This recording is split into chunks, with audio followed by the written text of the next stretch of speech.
Perkenalkan, nama saya Ardianti Ramadhani, saya dari kelas 12 MIPA 1. Di sini saya akan menjelaskan tentang gelombang elektromagnetik.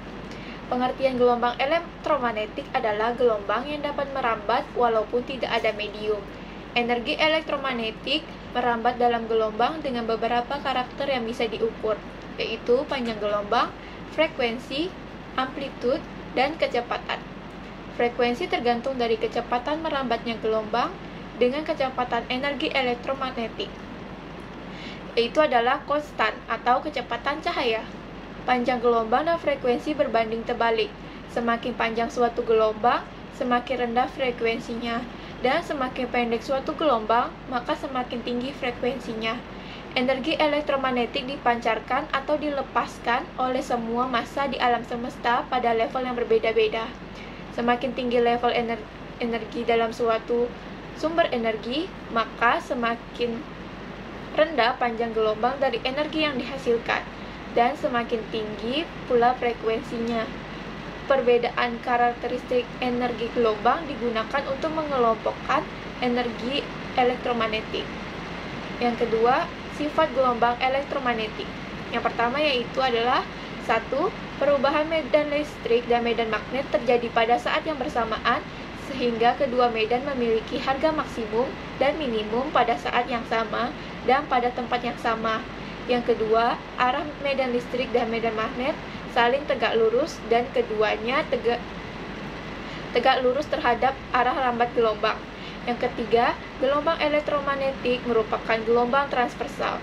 Yang keempat, mengalami peristiwa pemantulan, pembiasan, interferensi, difraksi, juga polarisasi. Yang kelima, tidak dipengaruhi oleh medan listrik dan medan magnet karena gelombang elektromagnetik tidak memiliki muatan.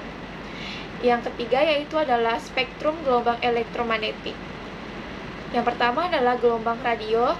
Gelombang radio merupakan gelombang yang memiliki frekuensi paling kecil atau panjang gelombang paling panjang.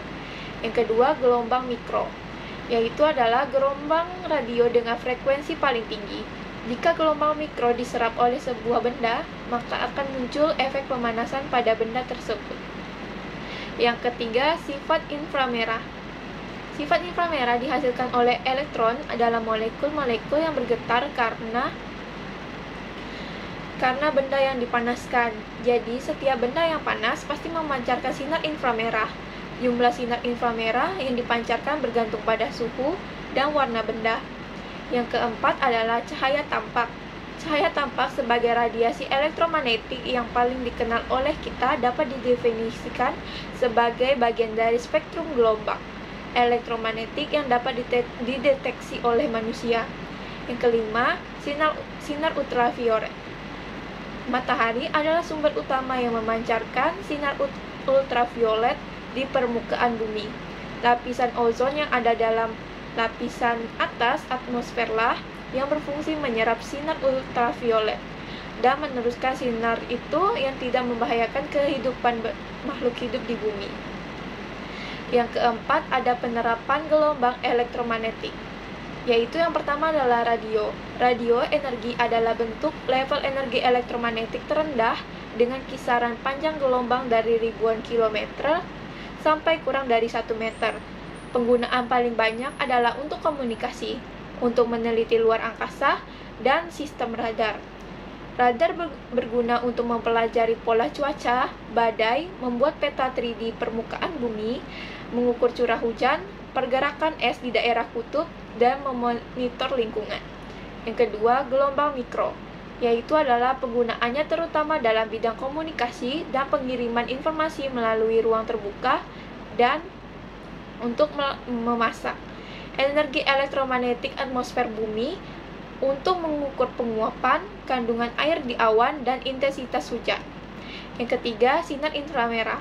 Kondisi-kondisi kesehatan dapat didiagnosis dengan menyelidiki pancaran inframerah dari tubuh. Foto inframerah khusus disebut termogram, digunakan untuk mendeteksi masalah sirkulasi darah, radang sendi, dan kanker. Yang keempat, ada ultraviolet. Sinar UV diperlukan dalam asimilasi tumbuhan dan dapat membunuh kuman-kuman penyakit kulit. Yang kelima, ada sinar X.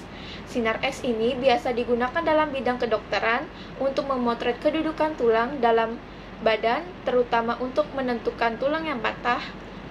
Namun, akan tetapi, penggunaan sinar X harus hati-hati sebab jaringan sel-sel manusia dapat rusak akibat penggunaan sinar X yang terlalu lama.